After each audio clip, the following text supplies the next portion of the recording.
வணக்கம், hi, welcome to Saravanabhava சமையல். வாங்க ஃப்ரெண்ட்ஸ், இன்னைக்கு ஒரு சூப்பரான ரெசிபி பார்க்கலாம். நம்ம சேனல் ஃபர்ஸ்ட் டைம் பார்க்குறவங்க லைக் பண்ணுங்க, ஷேர் பண்ணுங்க, மறக்காம சப்ஸ்கிரைப் பண்ணுங்க ஃப்ரெண்ட்ஸ். கூடவே பெல் பட்டனையும் ப்ரெஸ் பண்ணுங்க, ஆலையும் கிளிக் பண்ணுங்க. அப்போதான் நான் போடுற நியூ அப்லோட்ஸ் வரும். வாங்க இப்போ ரெசிபிக்குள்ள போகலாம். பாருங்க ஃப்ரெண்ட்ஸ், இது பருப்பு வேக வச்ச தண்ணி, கூடவே ஒரு 2 தக்காளி மேஷ் பண்ணி வச்சிருக்கேன்.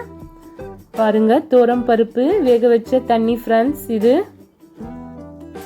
நம்ம தக்காளியை ஆட் செஞ்சுக்கலாம். சூப்பரான பருப்பு ரசம் ஃப்ரெண்ட்ஸ்.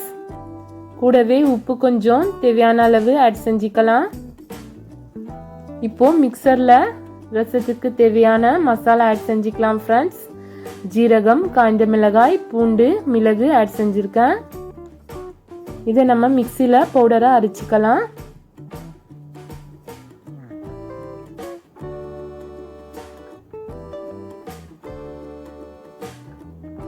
பாருங்க ஃப்ரெண்ட்ஸ், பவுல்ல புளி கரைச்சல் கொஞ்சம் எடுத்து வச்சிருக்கேன்.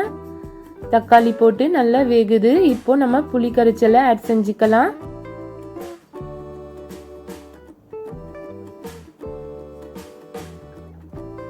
இந்த மாதிரி ரசம் ஒரு தடவை நீங்க ட்ரை பண்ணி பாருங்க ஃப்ரெண்ட்ஸ்.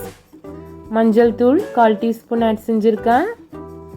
பெருங்காயத்தூள் கொஞ்சம் ஆட் செஞ்சுக்கலாம். கூடவே பாருங்க ஃப்ரெண்ட்ஸ், கறிவேப்பிலை கொஞ்சம் ஆட் செஞ்சுருக்கேன். ரசம் நிறைய கொதிக்கக்கூடாது ஃப்ரெண்ட்ஸ், கொதிச்சா அவ்வளோவா டேஸ்ட் இருக்காது. பாருங்க, இந்த மாதிரி ஸ்டேஜில் நம்ம இறக்கிடலாம்.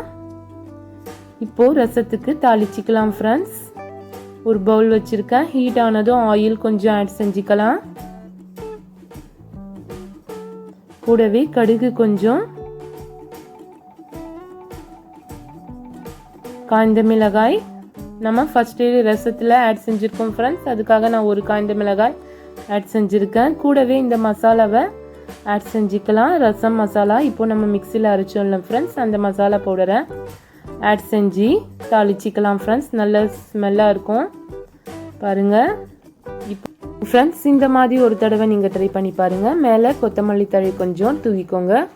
அவ்வளோதான் friends, easy and simple rasam ready ஆயிடுச்சு. அடுத்து ஒரு சூப்பரான ரெசிபியில் உங்களை சந்திக்கலாம் ஃப்ரெண்ட்ஸ். அது வரைக்கும் பாய் ஃப்ரெண்ட்ஸ். தேங்க்ஸ் ஃபார் வாட்சிங். நெக்ஸ்ட் வீடியோ மீட் பண்ணலாம்.